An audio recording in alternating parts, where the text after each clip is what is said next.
Portgas D. Ace, the former captain of the Spade Pirates and 2nd Division commander of the Whitebeard Pirates.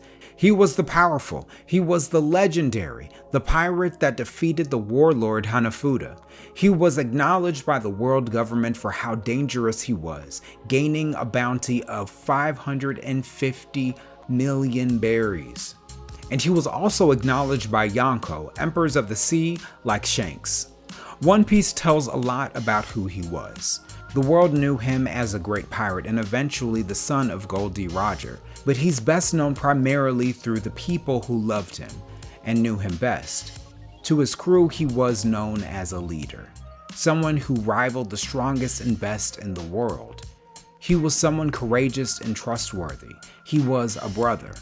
To Whitebeard, the captain of his eventual crew, he was a son, beloved and respected. Someone he desired would surpass him in the future, but someone he desired to build up stronger and wiser than any other. To his brothers, he was a man most well trusted and most admired. For no matter how brash and reckless he was reliable to protect them, build them up stronger than they were the day before, and to be tougher than anyone they'd ever met. But who was Ace truly? Not in the way of who he was to the people around him or even to the world, but who was he to himself, and what was his most sincere nature? One thing that is clear about Ace as he began his own pirate journey, as he transitioned from a no-name pirate to being a captain, to being a well-loved and respected member of the Whitebeard Pirates, is that he transitioned into a different person. And the person that he was within the Whitebeard Pirates, and even the person he was becoming, gives glimpses into who Ace was at heart, what moved his soul, and who he aspired to be as a part of his most closely held values and beliefs. Where we first find Ace in the canon of One Piece is where he is most centered, most calm, and when he was taking a break from the duties of being a division commander of the Whitebeard Pirates. This was in the Alabasta arc. Here we see a little bit of who Ace is as a person when he was just sitting with the Straw Hats, when he was talking with Luffy and his crew, and just traveling with them. We see a little bit of who he was as a person. We see him very polite. He introduces himself as the elder brother of Luffy. He introduces himself as somebody responsible for him, in fact, in the way that he speaks to his crew and apologizes for his flaky ways. In a way, he establishes himself as a kind of second captain or elder brother or even grandfather of the crew. Someone who the crew should turn to if they need something, and Luffy is unable to provide it. We also see Ace in these first moments where we really establish who he is as a character. In addition to being very polite and cordial with the Straw Hats, he also presents himself in a very diminutive fashion in terms of the place that he takes up in the activities of the Straw Hat Pirates and even his physical presence among them. He moves very little, he doesn't talk very loud, or insert himself into conversations unnecessarily, and he does a lot of listening and paying attention to what's happening in order to form an opinion, or guide, or know when to act. He seems like a character or a person that is much older and wiser than what he was at the time. In fact, he seems very different than who he was as a person or what we learned about Ace as a person when he grew up with Luffy. When Ace was growing up with Luffy, he was a brash, no-nonsense type of character. There were a lot of things that he did when he was young that could be seen as reckless or foolish or even destructive. He was known as a dine and dasher, and he was never afraid of a fight. He would challenge those he felt needed to be challenged, and he would never back down from a fight either. He was strong and courageous, but he lacked a lot of finesse and was rough around the edges. Some of those traits he kept even as a pirate. He was still strong, he was a leader, and he even became the captain of the Spades Pirate and eventually becoming a commander of the Whitebeard Pirates. Still, like he was as a child, he liked to roughhouse. like with Luffy and his testing of his strength. And he still never backed down from a fight.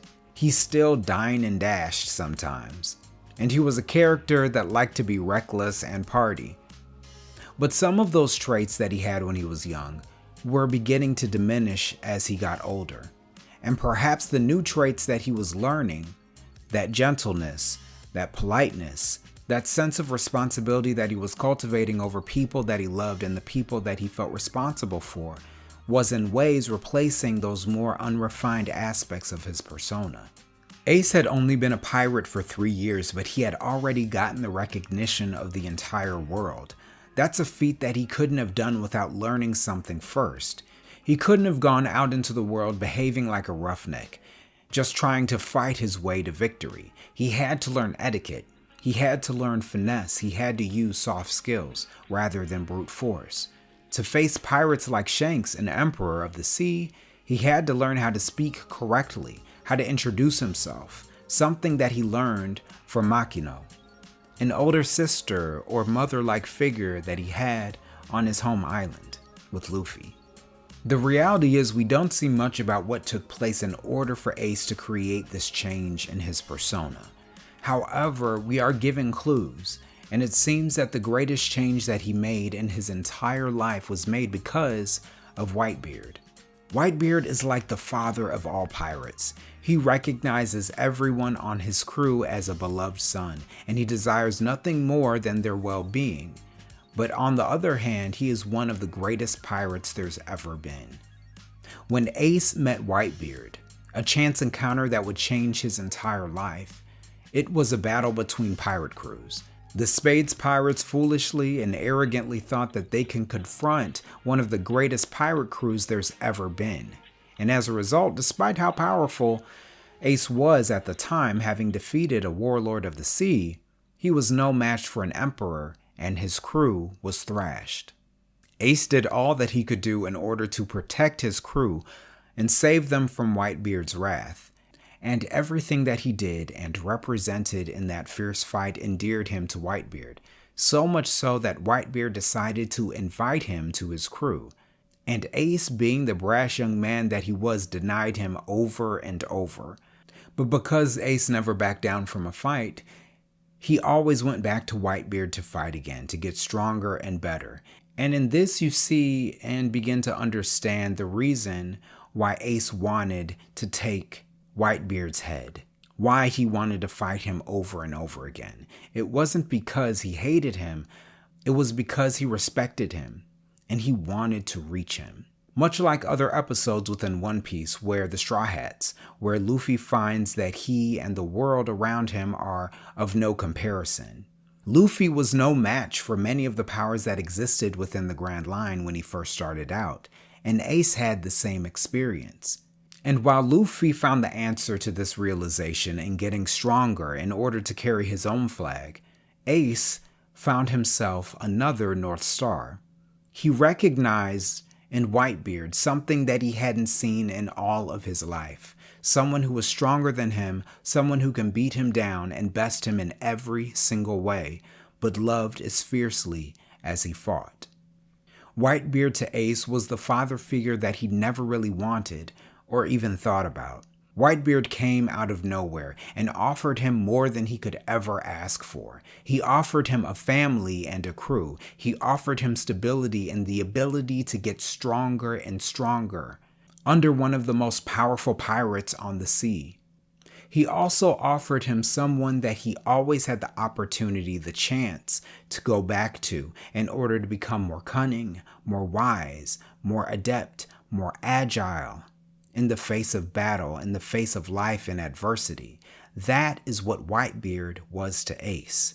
Growing up, Ace only was responsible for himself and his brothers, and every adult in his life, every male figure, or female figure for that matter, was not something he could aspire to. So he relied on himself to get what he wanted out of life. The only real comparison to Whitebeard in his life when he was young was Garp. But as strong as Garp was, and no matter how much he beat him down, Garp was not on the path that he wanted to follow. The path that Ace wanted to follow was one of freedom and adventure, not regulations and rules. despite how much Garp wanted it to be that way. And so Ace decided that Whitebeard was the best pirate, that he would be king of the pirates one day, and that it was his mission to make that happen. And over the course of every single contest that he made against Whitebeard to beat him, to fight him, to take his head, he was getting a little bit stronger, a little bit wiser, so that one day instead of taking his head, he would become the head of his ship. Ace wanted to succeed Whitebeard and to take the seat of honor that he had in his crew, not because he hated him, but because he loved him so much as a father that he wanted to build upon Whitebeard's legacy. He wanted to lead the family that had become his own, and he wanted to honor the man that did so much for him, to lead him in the direction that he had chosen for himself, the life of a pirate, but in a way that was honorable, had dignity, and was as full of love as it was victory. When you see that first episode with Ace and you see how mild-mannered he is, so polite, so respectful, you see the change that Whitebeard had begun in him. You see how Whitebeard was refining this man who was so strong and powerful on his own but was rough around the edges into something that was like him, that was world-renowned, respected and honored, and was paid deference in a way that no other was. This is who Ace was becoming. This is Ace's true character, his true nature. Unfortunately, though, he didn't have the opportunity to fully embody his truest nature before the world got to him. Old habits die hard is a saying that people have said for years and years. And the years that Ace spent on his own being reckless and brash, not being able to take no for an answer, being fiercely loyal and single-minded about things, ultimately led to his downfall when he took on a pirate, Blackbeard, that he wasn't prepared to face. And despite warnings from people that he loved, he found him anyway and sought to take vengeance upon the pirate that betrayed the family that he found. So I think it's important that as you watch the Alabasta arc, you really soak in his characterization, the character of Ace in this moment. In this moment, before he finished seeking the vendetta that he had against Blackbeard, in this moment where we spend a lot of time with him and the Straw Hat crew and Luffy, we see the most about who Ace was at the deepest part of his soul. We see the most about his true nature. We see the man who he wanted to be. We see a man that is loyal and trustworthy. We see a man that wants to take responsibility for his family. We see a man that takes joy in the companionship of his people, not needing to speak loudly or to take up too much space. We see a man that is polite and fiercely strong, but tempered. This is the man that Ace was becoming, that he wanted to embody before the events that took place during the Summit War arc. So when there's a question about who this legendary pirate was, especially because of his name and who he represented to Luffy, it's important to remember this time in the canon, because this is who he truly was at heart. He wasn't a rapscallion. He wasn't a bruiser. He wasn't the arrogant knucklehead that got beat up by Garp.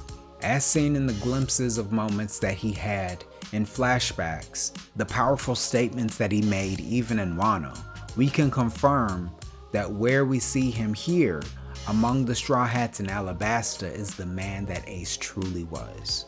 A man that others, and even Ace himself, could truly aspire to be.